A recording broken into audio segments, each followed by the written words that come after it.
I still remember DIG Duggar of Lahore, who invited me next time and asked me to address the equivalent IPS officers over there. And in that Lahore Commandant's office, which is the oldest police lines, he asked me to sit down and sign the register. And when I hesitated, he said, yes, you're the first foreign police officer to be signing this. And then when we walked to the venue, the man was playing Awara Hoon and, Raj Kapoor songs and presented me a memorable shield. Kalam, I had closer dealings with him because I used to travel with him. Yeah. And Kalam was like a childlike innocence he had. Then I was the last one left with him in his room. I wanted to see everything was all right, and then I would go down. We had reached in the evening. And then he says, look, can you see the sea over there?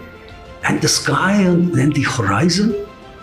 I was amazed at his simplicity. But the most challenging, if you say, was I was the National Security Liaison Officer for Clinton's visit.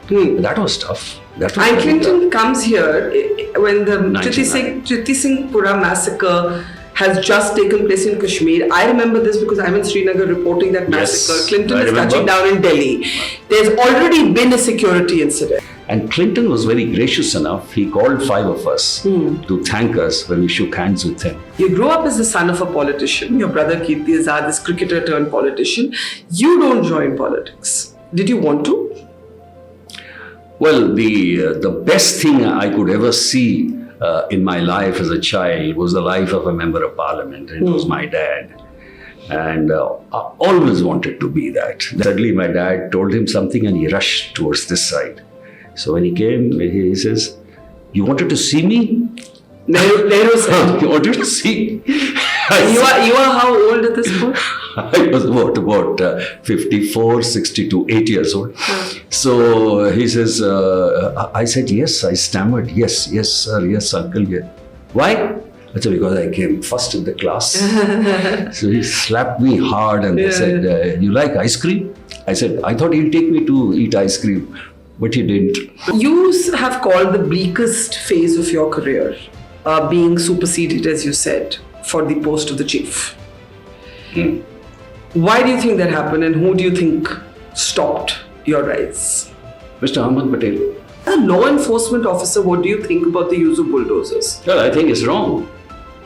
Any straightforward police officer would say, this is not the way. This is like vigilante justice. It's like lynching. Now, no one's going to shed a tear for Atiq Ahmed's not existing. But the circumstances in which he's taken out, what did that say to you? Well, let me say that it was the worst kind of police professionalism to allow somebody being killed in your own custody.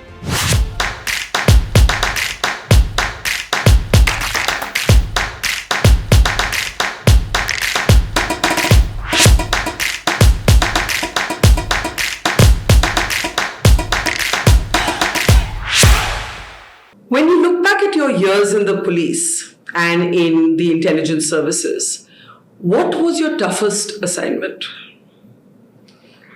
Well, I would call that advanced security liaison tour to Pakistan in 2004. Explain the context to our audience that doesn't remember that in 2004, India is touring Pakistan after a long time with the cricket team.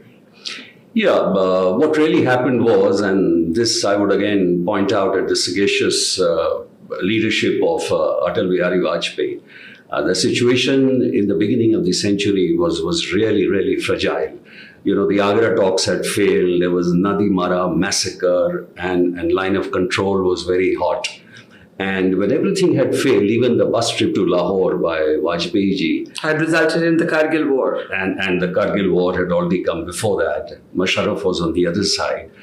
Cricket was a kind of a diplomacy. He really wanted to fight till the last, I would say. And they said, should we go ahead with the tour to Pakistan, which would have been after 15 years. So then they decided that they should send an advance team. So an advance team by the government of India was sent under me with some BCCI officials.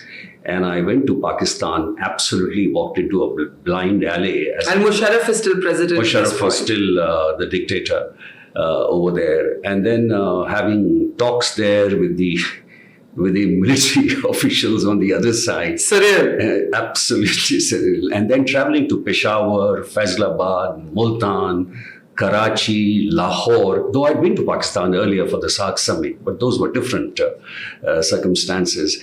And then how do you take a decision really in a foreign country? And that to Pakistan. And especially, mind you, Musharraf himself was attacked twice before that.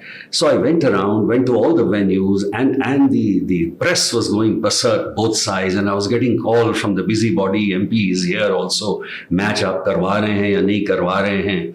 And my friends had told me कि बेटा इसमें तो तुम फंस गए, so याद रखना ये स्टाइल वही चलेगा नहीं. If there's anything happens, it will be on your head. And you had to basically sign off on the fact that these venues are secure enough for the Indian cricket team to come and play in Pakistan. Yes. When you look back at it, do you think it was a kind of madness?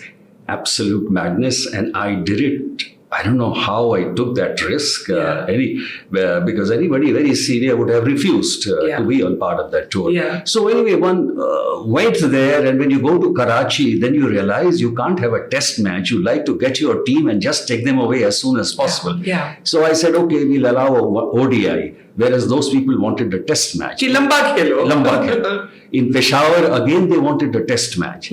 So when I came back, I gave a report that this is how we can schedule it. And but I asked them, this is the kind of security I need. So the Home Secretary of Pakistan told me, he called me inside, he says, people are crazy, we'll give you what you want. But I waited for that. Then I read in the papers when I came back after the tour that presidential scale of security will be provided. So once that was there, then I filed my report. And Mr. Vajpayee took the decision that yes, the team should go ahead. And I went with the team again. What is your abiding memory of that trip to Pakistan? Because you were actually interacting with the security establishment of Pakistan. That, and the deep state of Pakistan is an adversary for India. Not the people of Pakistan, but the deep state. What is your abiding memory of that trip?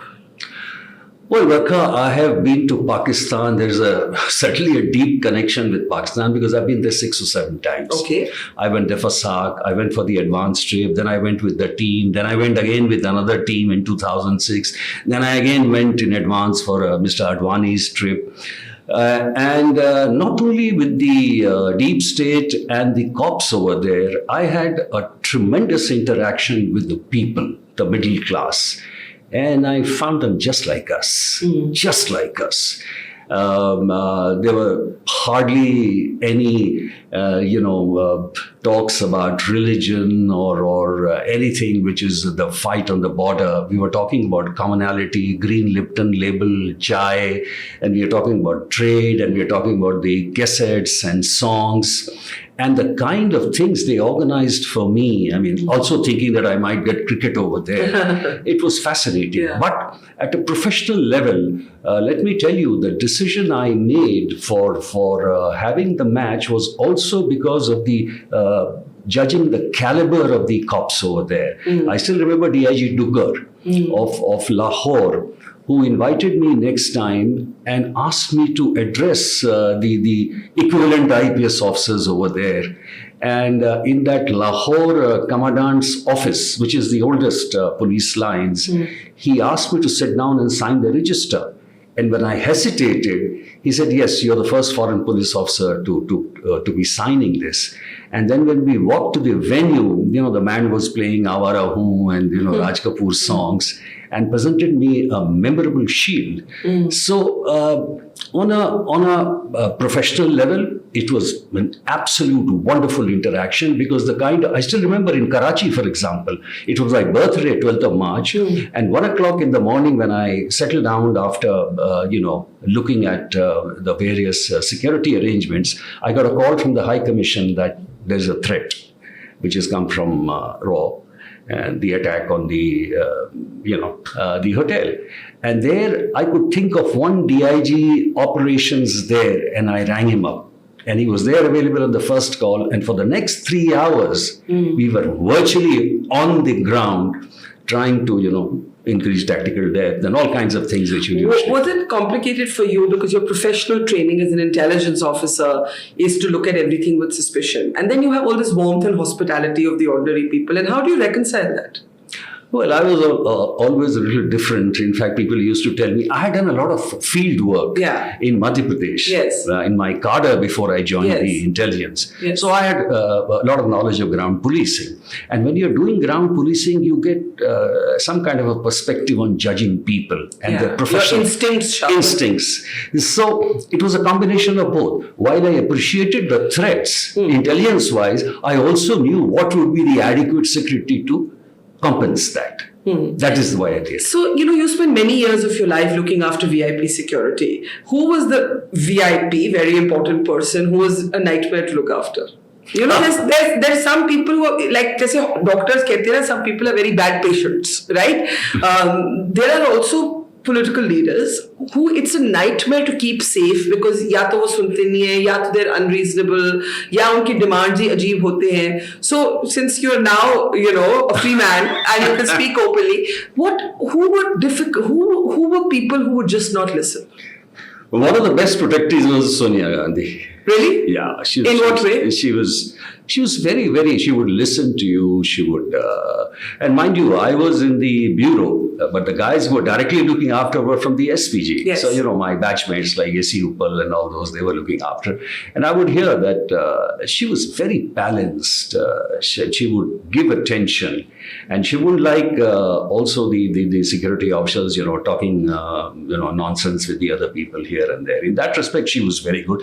But, there is a problem with the VIPs because we are directly against the viewpoint. They want to approach the people all the time. Yeah. We are trying to prevent the unwanted elements. Yeah. So, for example, when you're going for electioneering or something, we are trying to prevent the unwanted elements. They don't know that. So there will always be a clash. So most of the politicians sometimes ignore, even for example, Sonia Gandhi or Rahul Gandhi, they would like to stand on those, barricades and sort of wave and things like that.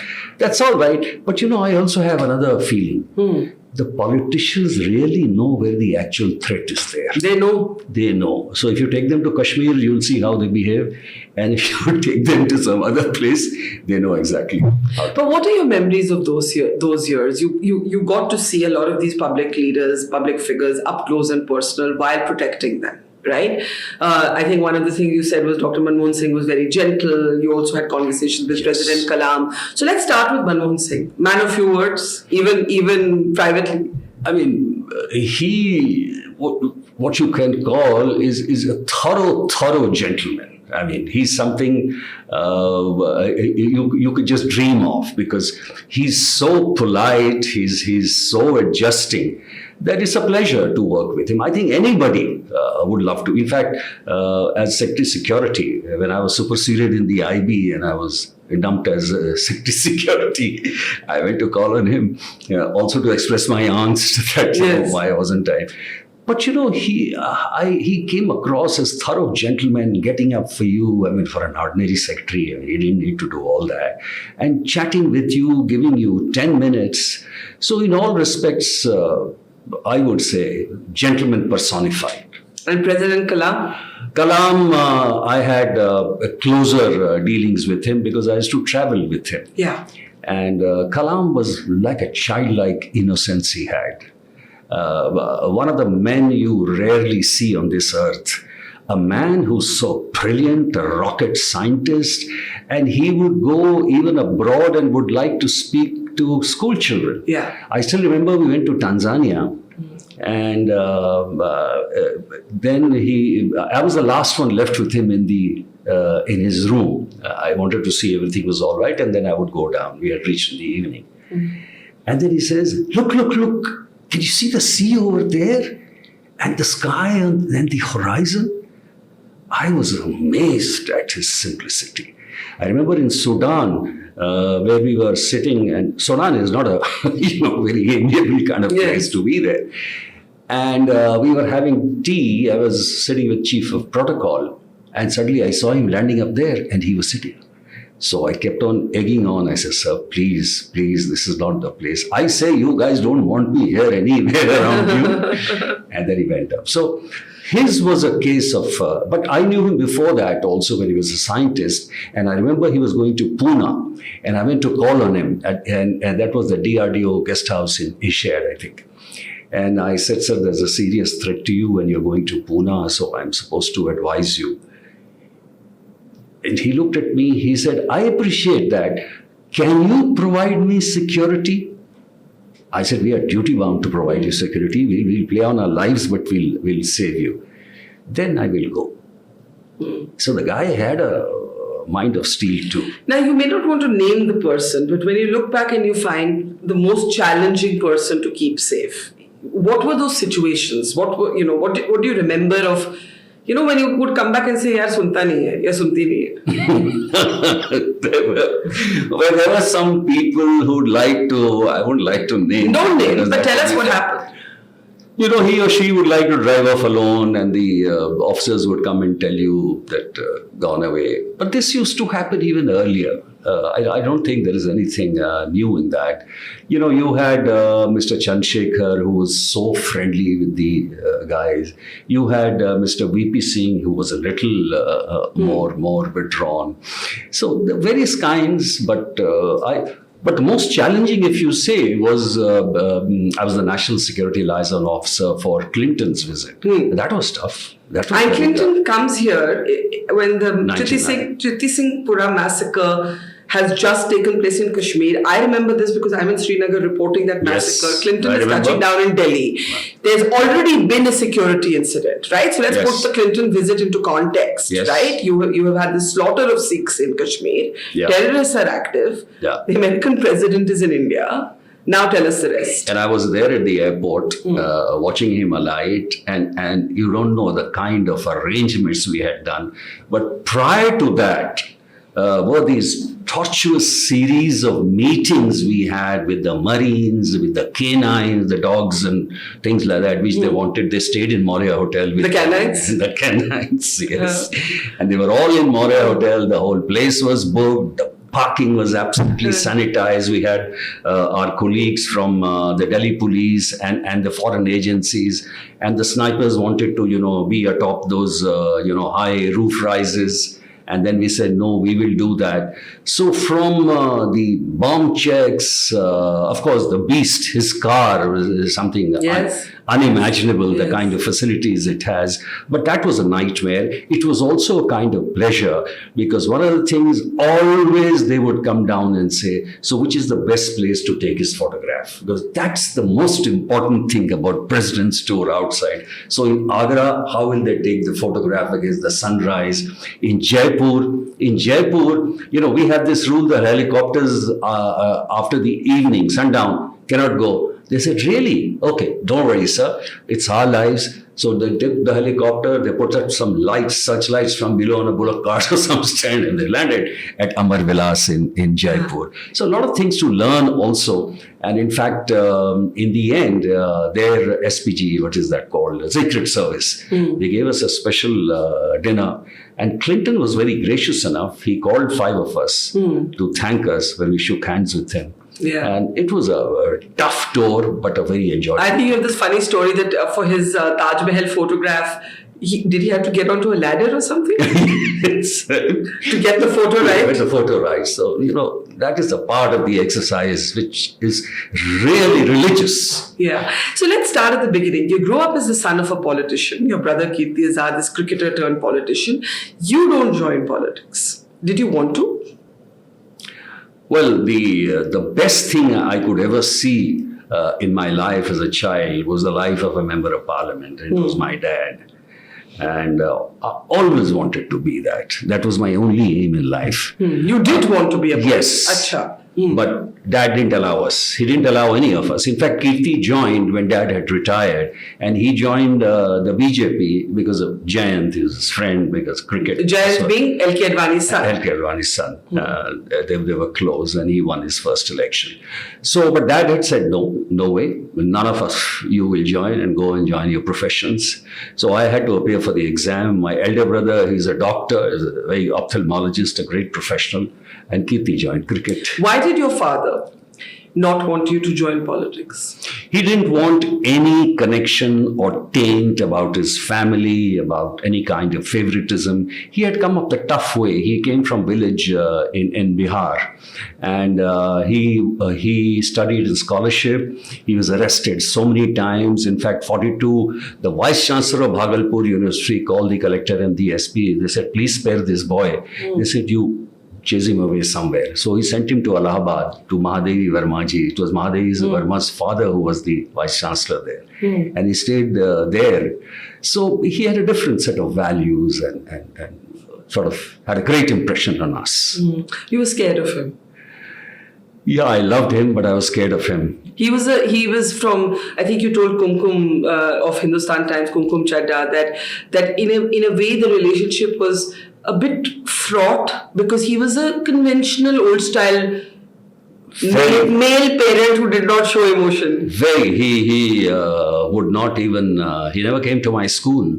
And ever? St. Xavier's Patna, he came once.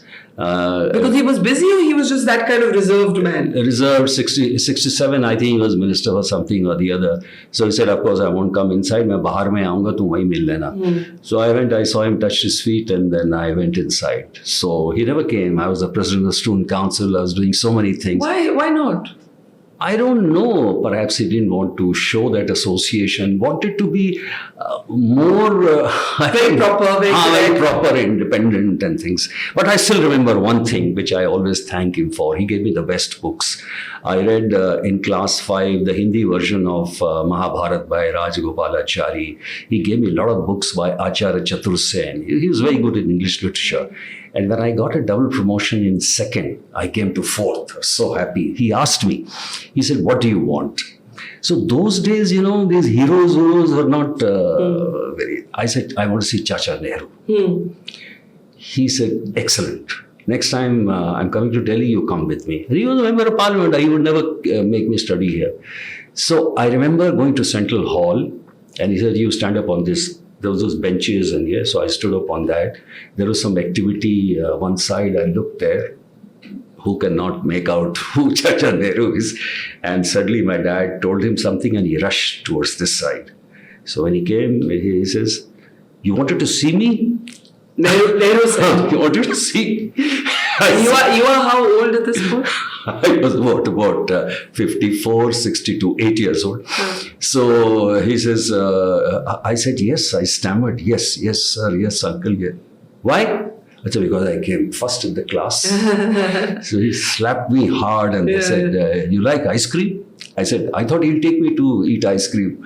But he didn't. And he told somebody, Achinko ice cream khilao. So those were my 8 seconds of fame, and nice. I loved it. And I thanked my dad about it. Your father also had run-ins with Rajiv Gandhi. What is that story about? My dad had a lot of run-ins with the senior leaders. Of his own party? Of his own party, because he was rabidly against corruption. He was rabidly against this inefficiency. He was rabidly against those riots, the Sikh riot, and things like that. So there were, but I must grant that to Rajiv Gandhi, that he made him the chief minister of Bihar. He says, you're the man to clean it up. So when he went there, he actually cleaned up the mafia. For the first time, 18 mafias were behind bars. I remember Chandrasekharji coming to my house and not meeting my dad, going up straight to my mother and said, Bhabhi, chuda dahi khilao. And then he went to meet Suraj Dev Singh. He said, kya kare, milna to padta hai, for his politics. So, but what happened after 1.5 years was that the vested groups got very, very, agitated because a lot of things were not happening as per their plan, and everyone was against. So finally, he had to be removed in 1.5 years. So that way, he had this, off and on relationship. In fact, he walked out of Mrs. Gandhi's cabinet when he saw in Rashtrapati Bhavan that he was not cabinet minister, he was minister of state. So that's another. And he walked out just before the swearing in. Just before 1980.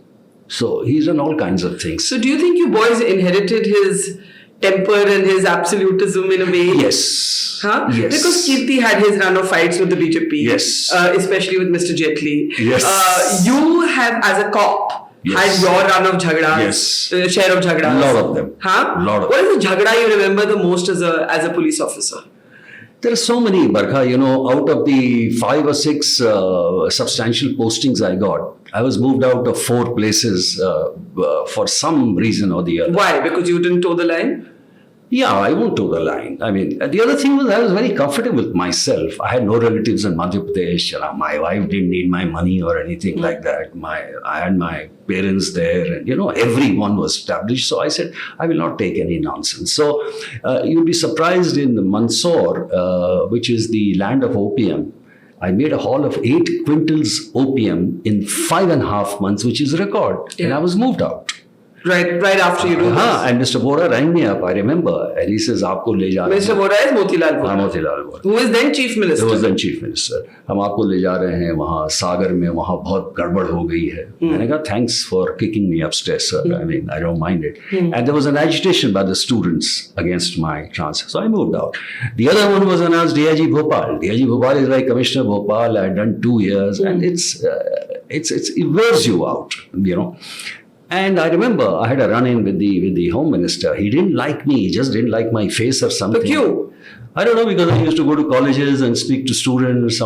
He said, हाँ वो तो lady principal ने उनको बुलाया था, वो बड़े भाषण दे रहे थे, हमसे घर पे आके नहीं मिलते हैं, things like that. And I said, no, I'm very, very particular. I go to Vidhan Sabha. I have, give those briefings, and CM is there. CM was Digvijay Singh, and I had no problem. There are differences all the time, but then it's okay. So I said something very strongly because I couldn't take it. This was in the evening. How strong? Pretty strong. I said something. To the Home Minister? Yeah. I said, what did you say? Ab to bol do. I've seen many like you at my place as a child. So anyway, he went the same night and got me kicked out. Right. Yeah. So that's okay. And when you would how often did this happen to you? Being kicked out, kicked upstairs? Almost everywhere. I mean, even in Sagar, my last posting, when I was there, I had a very, very bitter run-in with the MP over there on some issue. Then I was so desperate, I somehow approached Mr. Chidharma. I said, please take me out of here.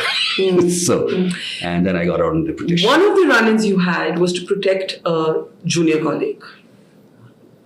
Yes. Tell us that story. Well, I was again in DIG Bhopal, and there were a lot of accidents at a particular spot near the new market.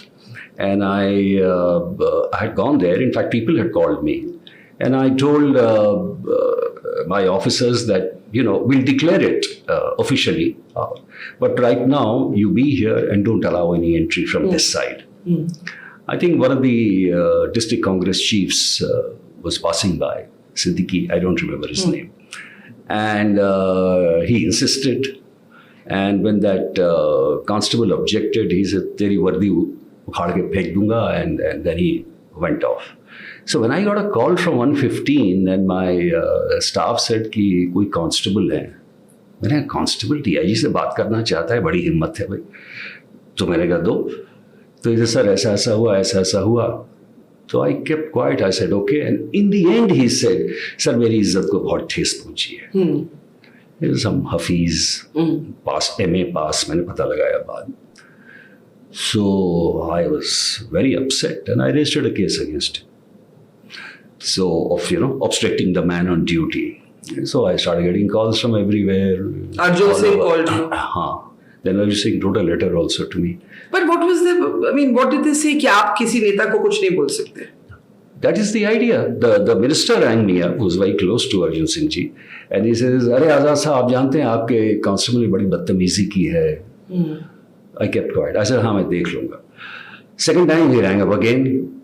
I was on my first glass of sharbat in the evening. I didn't say anything. By the time he rang up the third time, I got agitated. I said, under what capacity are you ringing me up? Yeah. As a minister to tell me that I should close a case which has formally been registered. I have registered that case. I will not withdraw it. So I think he must have complained. I was really agitated. I requested him not to.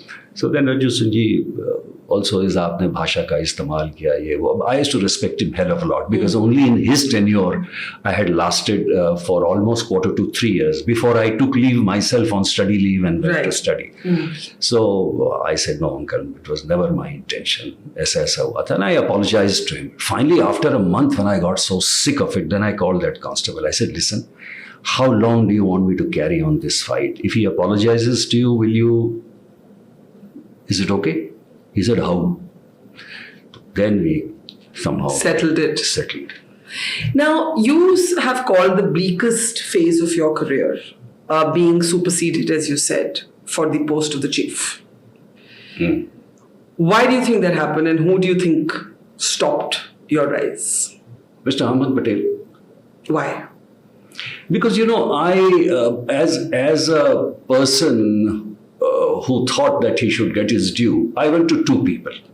I went to Mr. Digvijay Singh, who was my chief minister. I said, you can vouch for my integrity, for my professional acumen. And, he used to like me very much for being fair. We differed on many things, but he was a man, a very cultured man who would, talk straight, and I liked it. And I had worked with Mr. Kamal Nath as his PS in the Environment Ministry. So I went to Mr. Kamal Nath. I said, you are the only two people I know, and I'm claiming my ear. I'm not saying anything else. So I got the impression that Mr. Patel was the man who was... when this happened, it seems that I was the only one who didn't know that I'm not being made. The IB chief. The IB chief. A lot of other people already knew. But what did Ahmed Patel have against you? I don't know what they have. I mean, this is also a surmise because that's what I've heard from people. But you took this complaint of yours to Dr. Manmohan Singh, who's Prime Minister. I did. And what did he say? I just said that, sir, in your regime, I thought merit will get its due. And I thought I'll become. He sort of commiserated with me. I even told Mrs. Gandhi. But she was very kind and listened to me because she had been to, our place in Ranchi, Dad's place, and knew me very well that way through my dad. So whatever happened, maybe I think they wanted a Muslim DIB. So Asif Ibrahim, who was a year junior to me, fitted their bill. So, but now I don't mind. I mean, and did you and Asif remain friends? No, I never spoke. I'm very blunt and straight about these things. I never spoke again. I never went to IB functions also. So that made you bitter? Absolutely bitter. I'm very straight about things. This was something denied to me, and I showed it. I displayed it everywhere. Why hide it? Why did the Congress want a Muslim DIB, in your opinion? Was there did they feel like they were handling something sensitive and they needed someone from a religious minority? I know Mr. Ibrahim later worked on a de-radicalization program and so on. Why do you think the Congress was... Maybe they thought he's more competent. That could be. He's from my cadre. Yes. So I wouldn't like to say anything against him. I mean, of course, yeah. So maybe they thought he's more competent than me. But it made you bitter. Absolutely. And you've never gone to a function of the Intelligence Bureau since? No. After that, till he was there, after that I started going. And you've never bumped into him after that? I do. I'm polite. I shake hands. Okay. Let's take this as a cue to talk about the independence or lack thereof of the police. My first question is, you were young, you wanted to be a neta. When you became a police officer and you saw how netas can behave, did you say, thank God I did not become a neta? Barkha, one thing I'm, very, very sure about, that in our country, 30% of the people in every profession, including politics, they are damn good. And they carry the load of the rest. Now, India, our politics revolves around tehsils, thanas. This is how it, actually begins. Yeah. So I don't really blame them. If you see the job of an MP, and I have seen the job of the MP right from the beginning, out of every work which is brought to you, 70% is either sifarish or wrong. ये देखिए encroachment के खिलाफ action हो रहा है, बंद करा दीजिए, हमें कहते हैं अपने नौकरी दिला दीजिए, जितने PUCs क्या कहते हैं पब्लिक सेक्टर अंडरटेक्स में भरे हुए हैं सिफारिश. So it's a kind of a debt that you are under, which you have to keep discharging all the time. And but one thing again I'll tell you, that most of the people I didn't have anything, a kind of an animosity for. An MLA comes to you, I respect them as a public representative because I've seen my dad, MLA or MP. I stand up for them. And out of the 10 jobs they have, 5 of them inevitably turn out to be the ones which you should have done yourself, and they have been overlooked. Your mechanism. Yeah. So that's done straight away. 2 more would be ones where it's a 50% negotiability. I mean, you may bend a little, it does not make any difference. 3 of them you cannot do. So if you tell them frankly, 5, it is my fault. 2, my discretion, I will do it. 3, I cannot do. They are happy. So there is a way of dealing with it. But the point is, when you become subservient, then there's a problem. So let's talk about certain shifting norms in law and order enforcement. We are now in an age where bulldozers, as a means of going of reprisal against dreaded criminals, those facing very serious allegations, have become a measure that are very contentious but have wide public support. For example, what Yogi Adityanath is doing in Uttar Pradesh, Shivraj Singh Chauhan has now done it in Madhya Pradesh, even Ashok Gehlot in instances has used this in Rajasthan. As a law enforcement officer, what do you think about the use of bulldozers? Well, I think it's wrong. Any straightforward police officer would say, I mean, this is not the way. I mean, this is like vigilante justice. I mean, it's like lynching. You see on the other side, lynching. This is like, heaping a case of UAPA against an ordinary criminal. This is like using sedition. No, it should not be done. Now, the problem here, Barkha, is that most of these places, of course, it's not technically or legally totally wrong, because those are those encroached buildings, right? But so when they take the bulldozer in, it isn't for the crime that person is accused of, it's actually for the illegal construction. Exactly. So the legal part is covered, but it is fairly obvious why it has been done. I would say that no, there should be a proper notice and a legal procedure which you need to go into. What happens is, in a well-established legal system, you do it, but then to get the wah-wahs of the public, another case where you have the people, the encounters, for example. I was coming to that. And again, there is a section of the public that will cheer this on, that will cheer on an encounter. Let's look at Atiq Ahmed, the gangster politician who is shot with police all around him in cold blood. Now, no one's going to shed a tear for Atiq Ahmed's not existing, but the circumstances in which he's taken out, what did that say to you? Well, let me say that it was the worst kind of police professionalism to allow somebody being killed in your own custody. Right. That's number one. And I'll tell you, that is complete foolishness and unprofessional handling also. Most of it is our fault. Our fault is the polity fault, in the sense that if you have a criminal justice system, do you know that after 29 years, a case was still being heard of Atiq in the court? Yeah. And so many judges recused themselves. And so the justice system had not worked as it ought to have worked. Absolutely. Which is what leads to the public applauding a bulldozer or an encounter elimination, right? We have to also understand the psychology of why this is happening. Yes. So in this particular case, when this happened, It is so unfortunate because the goings were going pretty well. He had been convicted in one case. There were other cases because if there is a conviction, Barkha, in one case, it gives the kind of confidence to the other witnesses to give their statements and not to retract. So when everything was going too well, you should have put a special VIP protection wing. I'm not alleging anything that, it happened because... People would say, why should there be a VIP protection wing for a gangster? Yeah, but to give justice, why not? You are giving 70% of the security which we are providing, Barkha, in states and other places. They are not required. As per the Yellow Book, which is the Yellow Book? Yellow Book is on the basis of which you give personal protection. It is only for people facing a terrorist threat, a huge communal threat or something which is really serious. It's not for, if certain party is against the other party, you give him a security. That's not done. If you have a threat of that kind, you should face it in a democracy or pay for it. Yeah.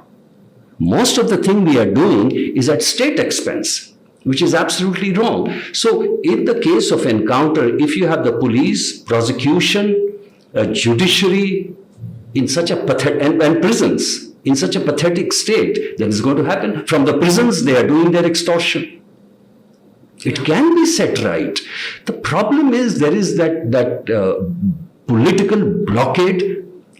It doesn't matter, you're in the prison, you get everything, you get all the facilities, so everything is all right. The police's role came under great scrutiny recently when you had India's top wrestlers alleging sexual harassment and abuse by Brij Bhushan Singh, a BJP parliamentarian. For a long time, the police did not move. Finally, a charge sheet certainly was registered. It was quite detailed. It was specific. But intriguingly, when bail was sought by Brij Bhushan Singh, it was not opposed by the Delhi police. Not opposed by the prosecutor. By the prosecutor. That's why I said prosecution is one of the weakest links. See, Barkha, in any of the cases you see, the defendant has the best lawyers in the country because obviously there are people with wealth, power, everything. And on the other side, the prosecution is with that ordinary PP who gets his salary. Public prosecutor, yeah. He's not motivated. How does it? And he's so overburdened. If he has 100 cases, what incentive does he have? One case goes awry or not. Besides, everyone is subject to. Everyone is vulnerable. Everyone is vulnerable. So today, if you are even alluding to judges about vulnerability, allurement of all kinds, then obviously the prosecution is not different. When the PP, the public prosecutor, does not oppose bail for Brij Bhushan Singh, he's not taking the decision himself. The police would have had a role in it, or no? No, police would know because police has already given a solid charge sheet. So now after that, it's up to the prosecutor. It's up to that's a totally different. But how do you think the police conducted itself in this case? Yeah, well, I'm ashamed. And I have been talking about it again and again. In fact, Barkha, a case like this, where you have not these, anyone who's subject to change in the statesmen. Here are these national champions. If they are saying something, they mean something. I mean, why would they come and waste their time and lives for about 1 year to make useless statements like this? Obviously, there is some backing behind it. The first mistake was, of course, the government, that the sports ministry made this kind of a committee which was neither here nor there. What was it doing in any case? So, and the way it conducted the hearings was absolutely shabby, where there were people outside who were influencing, who could scare them away. And number two, I think police took the cue from there and they did the same. They would register an FIR, and it's shameful that a Supreme Court had to register the FIR. You have to register an FIR. Yeah. And then, of course, they took time. They said, okay, if a case has been registered after, say, 10 years, there's a gap, then you say, okay, we'll do some preliminary inquiry. So you took time again. Yeah. Then you did the inquiry. Then you didn't arrest him, taking that Arnesh Kumar judgment. But the point is, Arnesh Kumar doesn't say that you don't arrest at all. It says if there's a legitimate reason then you arrest, recording the reasons that I feel in this case, the man is very powerful, he may influence. Yeah. And therefore, I'm doing this arrest. Let the court say no. So in the case, I knew, in fact, I had written somewhere, spoken somewhere, the prosecution, again, it is incumbent upon them to state in the court that we feel that this man, the bail should not be given. But if they have not done that, then they're wrong. It's absolutely wrong. And who is the prosecution under? Prosecution is not under the police now, Barkha. Prosecution is under a separate body. They've done this new shagufa. So the police doesn't have a proper lawyer even. So there are a lot of things in the criminal justice system we ought to do. We are not looking at. We are only looking at police reforms ki DGP ka ye karo. That is just a part of the issue. That is, let me ask you that as a last question. The autonomy of the police, right? There is the Prakash Singh case in the Supreme Court. Police reforms are spoken about again and again. There's supposed to be a cap on your transfer, so what happened to you does not happen to those who decide to be honorable. On the other side, one must also say it isn't easy to be a police constable, especially, right? You don't get rewarded in the way that you should. Your monetary compensation isn't that much. How do we solve this problem of the absence of autonomy, generally speaking? I'm sure there are always a few good men and women, but generally speaking, institutionally, how controlled by politicians is the police force of India? I would say it is under the grip of the politicians. Under the grip. And more and more with the kind of democracy we are seeing, that the government would like to have every institution under its control. We see that But it isn't just this government. Every government is wanted to control. I totally agree. The police service, right? This is one party. इसमें ये सारे एक जैसे हैं politicians. Every party wants to control. They unite in one. They unite, and that's exactly what I meant when I said government. You see, even in the earlier regime, there were MPs who were talking against the right to information and saying that most of them are bogus complaints. Yeah. I have been a Central Information Commissioner too, and by the way, I was superseded there also. So there again, what has happened now? Their salary, their status, their tenure has been changed. And every government would be happy. Mind you, another. So Supreme Court today is discussing about the CIC order making all the political parties a public authority, that they answer questions. Yeah. And they have said, the Solicitor General has said, the CIC order cannot be made the basis for SC direction. You mean to tell me, Barkha, that you and I don't have a right to know why a political party has asked a criminal background guy to stand up as a candidate for whom I vote? You mean to say I don't have a right to ask where you are getting political funding from? So same thing is happening with the police. When I told you that it starts from the Thana, it means that forget MLA and MP, every Jila Parishad guy, every Sarpanch wants his own Thanedar, and above if you go, they want their own SP, they want the DIG, IG they are not interested in because they know ye kya karenge. And then of course the DGP. Now, what are the ways to do it? First of all, you have to make investigation independent of them. Now, there are ways, there is a Malimat committee which gave a lot of recommendation. Of course, no recommendation of police committees have been followed. So, make investigation accountable to the judiciary, that nobody can interfere. The problem is that if you have a grip over officer's transfer, if you have a grip over his promotion, if you have a set of babus in the ministry only looking after, cops ki aapne pichhle baar kya kiya, aapke charge sheet kya hai, aapka nahi hai, so this will keep on going. Yeah. So it is very difficult to It's a sad situation, but let's end on a happier note. What is the one memory of being a cop that you carry with you that is your most special memory? Oh, I have had some beautiful moments as a cop. And especially, when you get that power and you're able to help people. Yeah. And in that respect, I have been very, very happy because with Bhopal, I have connections now, even after 40 years, where there are so many people.